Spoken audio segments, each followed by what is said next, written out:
Halo, Assalamualaikum warahmatullahi wabarakatuh. Perkenalkan, nama saya Irwan Fadili, NPM 10119080. Saya dari mahasiswa Universitas Teknologi Digital Bandung. Saya akan mempresentasikan mengenai hasil analisis atau wawancara di bidang usaha kuliner, yaitu usaha donat ketan yang berada di Kabupaten Bandung. Dengan judul analisis strategi pemasaran untuk meningkatkan jumlah penjualan yang berada di donat ketan Kabupaten Bandung. Yang pertama yaitu kajian literatur. Kajian literatur dari pengertian pemasaran. Jadi intinya pemasaran adalah suatu proses manajerial yang membuat individu atau kelompok itu konsumen atau produsen dengan mendapatkan individu kelompok itu konsumen dengan mendapatkan apa yang mereka butuhkan. Jadi si konsumen mendapatkan apa yang mereka butuhkan dan inginkan dari seorang produsen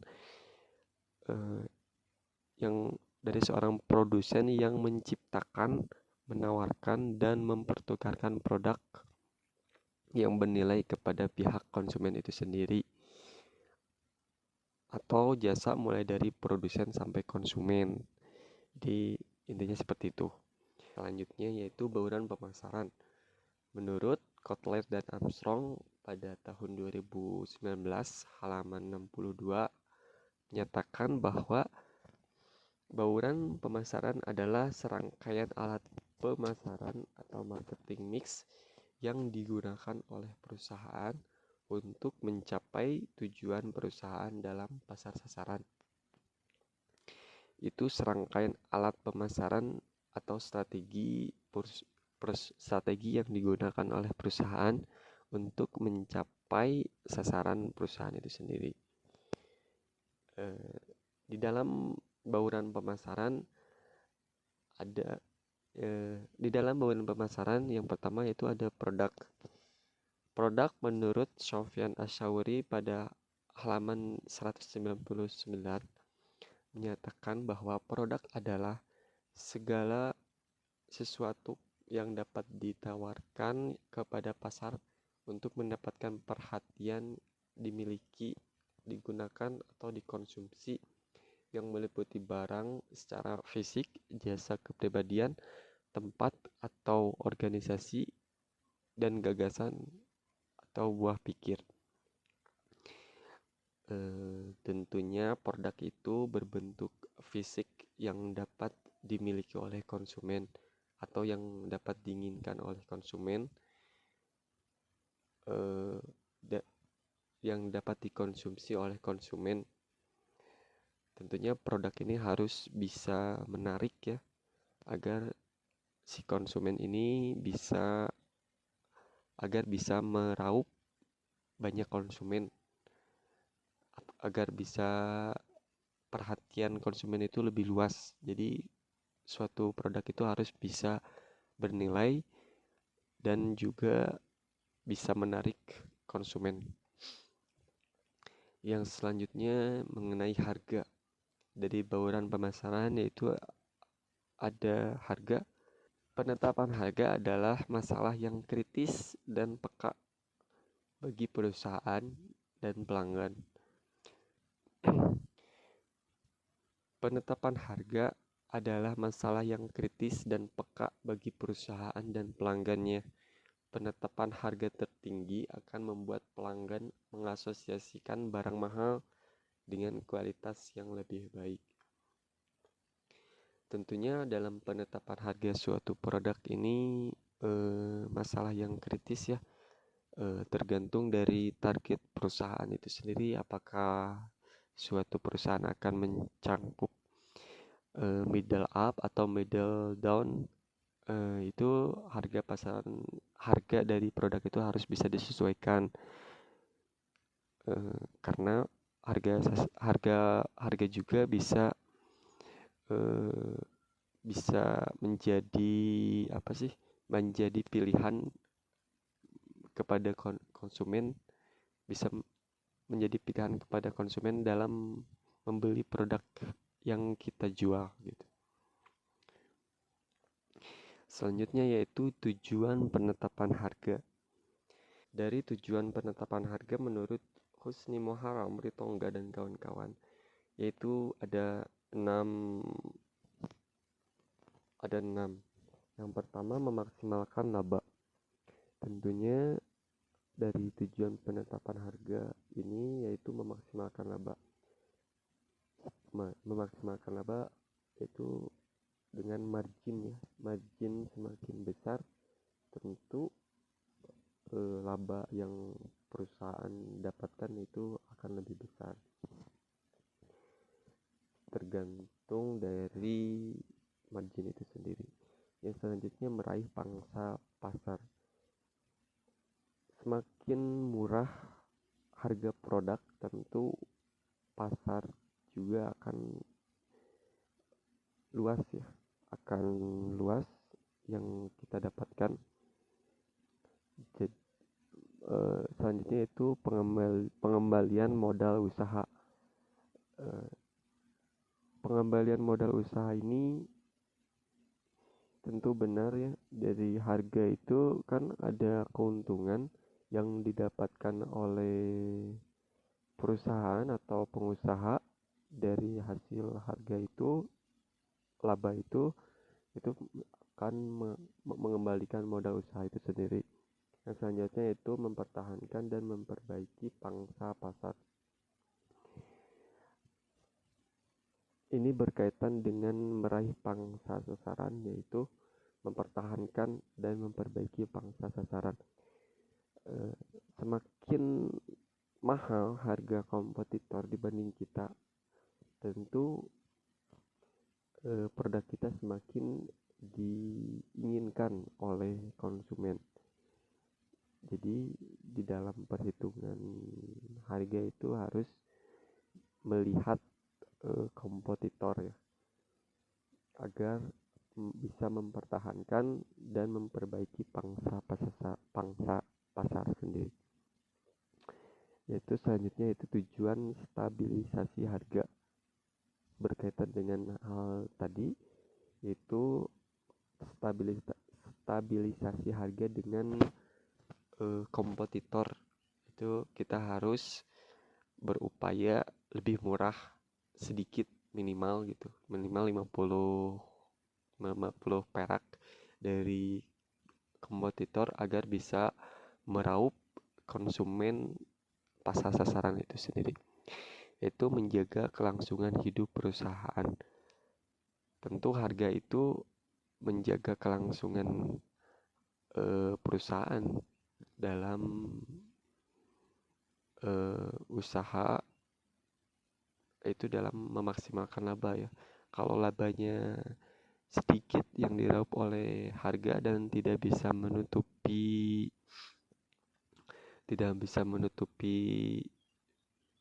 beban dari perusahaan, ya tentu perusahaan itu akan bangkrut atau down. Selanjutnya yaitu promosi. Menurut Samsul Arifin pada tahun 2019, halaman 98 sampai 99 menyatakan bahwa seringkali promosi identik dengan iklan dan penjualan personal. Promosi lebih banyak macamnya. Dari dua hal itu ada bauran promosi. Yang pertama, periklanan, yang sering kita lihat di TV atau di radio atau bahkan di saat kita mengendarai, itu pasti banyak iklan-iklan. Itu salah satunya periklanan. Selanjutnya yaitu promosi penjualan. Promosi penjualan yaitu seperti promosi 50%, buy one get one, atau beli 2 gratis 1. Itu termasuk ke dalam promosi penjualan. Selanjutnya itu penjualan personal. Itu menyangkut buy one, yaitu penjualan personal seperti kekerabatan. Misalkan kalau ada yang beli secara personal, oke lah kita akan berikan promo diskon berapa persen. Itu menyangkut penjualan personal. Itu yang selanjutnya yaitu publisitas, seperti kita mengupload kepada sosial media, TikTok yang bisa menarik kepada konsumen, atau endorse yang bisa meraup konsumen lebih luas. Selanjutnya itu penjualan langsung, atau di perusahaan saya yang namanya woro-woro ya. Jadi CSO atau customer service menawarkan produk secara langsung kepada konsumen dengan promosi-promosi yang dapat menarik kepada konsumen itu sendiri. Oke, selanjutnya yaitu tempat. Tempat ini banyak ya bagi pengusaha, mau tempat yang offline, online. Offline-nya mau di mana, seperti mau sistem gerobak atau ruko, itu harus diperhitungkan ya. Atau menjual online, onlinenya mau di mana, mau di Shopee atau GoFood, atau banyak hal marketplace lainnya, itu harus diperhitungkan oleh perusahaan sendiri. Selanjutnya kita akan membahas donat ketan. Hasil wawancara saya yaitu, apa sih donat ketan? Donat ketan merupakan salah satu usaha UMKM yang bergerak di bidang usaha kuliner. Didirikan oleh Ibu Sulastri pada tahun 2006. Pada awalnya usaha donat ketan ini merupakan usaha rumahan yang dijual ke warung-warung, dan sekarang mempunyai toko sendiri dan memiliki 3 cabang di Kota Bandung. Pada saat saya wawancara bersama anaknya ya, tidak langsung ke Ibu Sulasti karena Ibu Sulasti tidak ada di tempat. Kemarin saya wawancara di cabang TKI 3 bersama anaknya yang bernama Reja. Beliau mengatakan pada awalnya donat ketan ini bukan menjual donat ketan, tetapi menjual es campur. Es campur, kendalanya yaitu es campur itu musiman. Jadi ketika beliau saat hujan, jadi meraih marginnya atau keuntungannya sedikit. Jadi lama-kelamaan Ibu Sulastri menjual donat ketan kepada warung-warung. Setelah kepada warung-warung, lalu Ibu Sulastri berinisiatif untuk menjual donat ketan itu di tempat es campur itu, menggantikan es campur itu. Selang lama, sampai saat ini Ibu Sulastri mempunyai 3 cabang di Kota Bandung. Ini cabangnya yang ada di Kota Bandung. Saya bersama Bapak Reja ya, pemilik atau anak dari Ibu Sulastri itu. Jalan TKI 3, Blok D37, Margasih, Kabupaten Bandung. Ini tempat wawancara saya, dan itu hasil foto tempat usaha donat ketan yang berada di Kabupaten Bandung. Yang kedua ada di Jalan TKI 2, nomor 2, Margasih, Kabupaten Bandung. Yang selanjutnya Jalan Ciluncat, Cangkuang, Kabupaten Bandung. Yang perlu digarisbawahi dari usaha donat ketan Bandung ini, yaitu didirikan oleh ibunya ya, Ibu Sulastri. Lalu sekarang dijalankan oleh 3 anaknya dari 3 cabang itu sendiri. Reja itu memegang TKI 3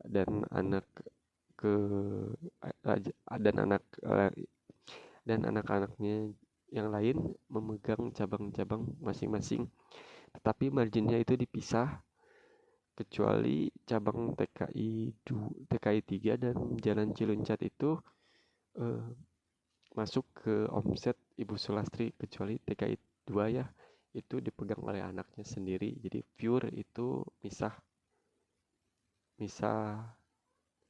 omset. Dan selanjutnya itu deskripsi produk.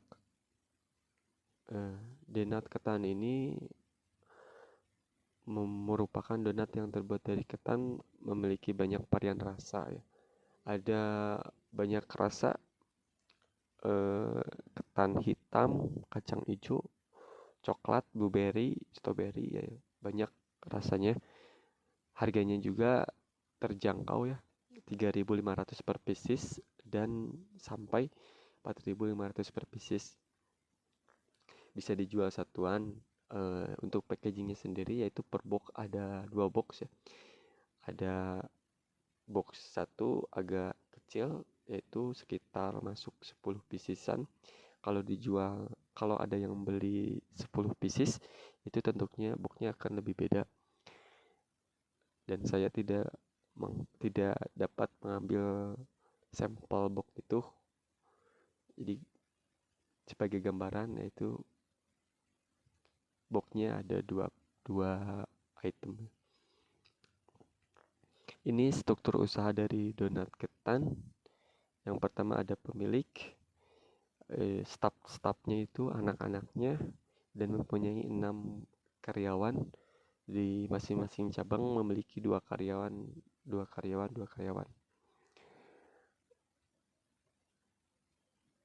Ini struktur usaha donat ketan ya, atau jaringan bisnis usaha donat ketan.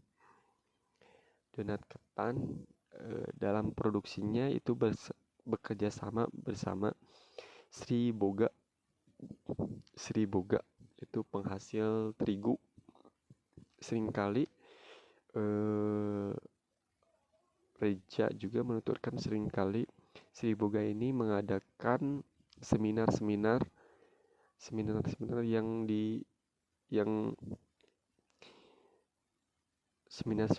yang dibuat oleh Sri Boga itu. Jadi Reja juga sering masuk untuk mengikuti seminar dari Sri Boga itu sendiri.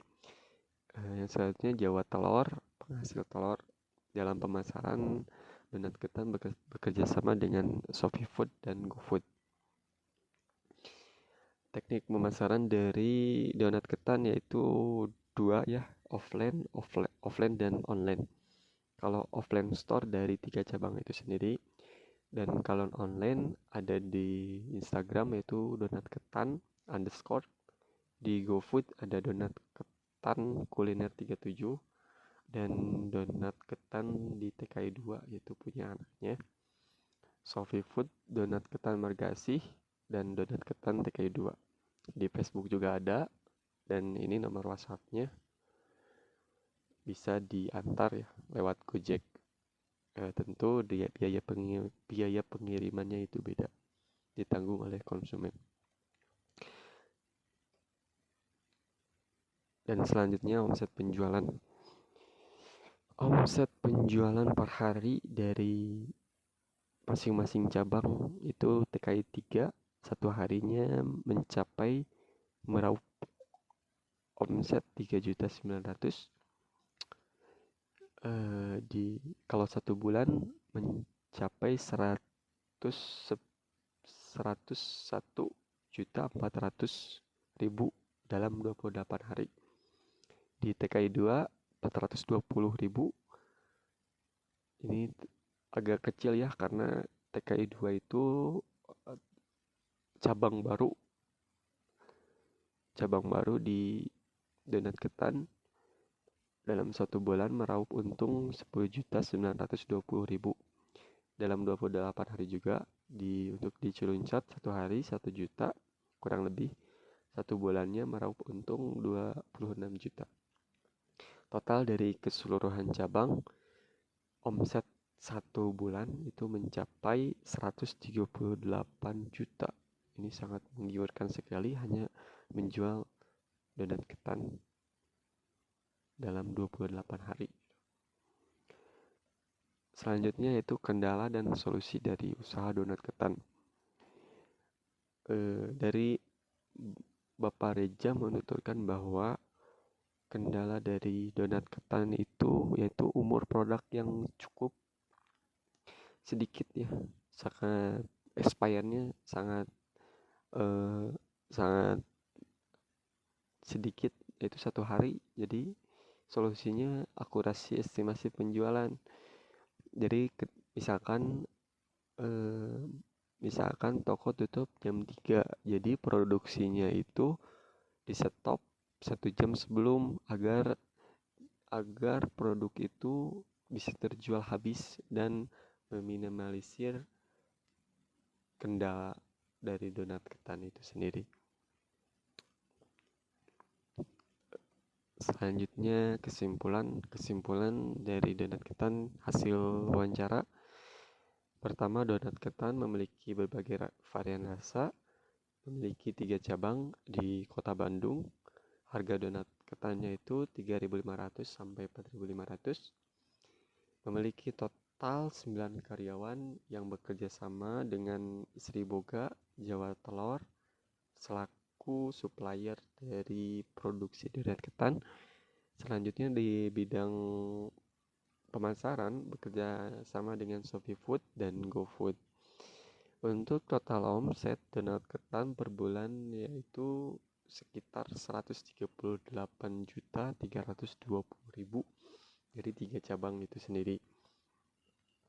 Kendala dari donat ketan yaitu umur produk yang terlalu singkat, yaitu 1 hari, dan solusinya juga sudah diberikan oleh donat ketan itu sendiri. Ini daftar pustaka kajian literatur saya, dan terima kasih presentasi dari saya. Mohon maaf kekurangan dari saya. Assalamualaikum warahmatullahi wabarakatuh.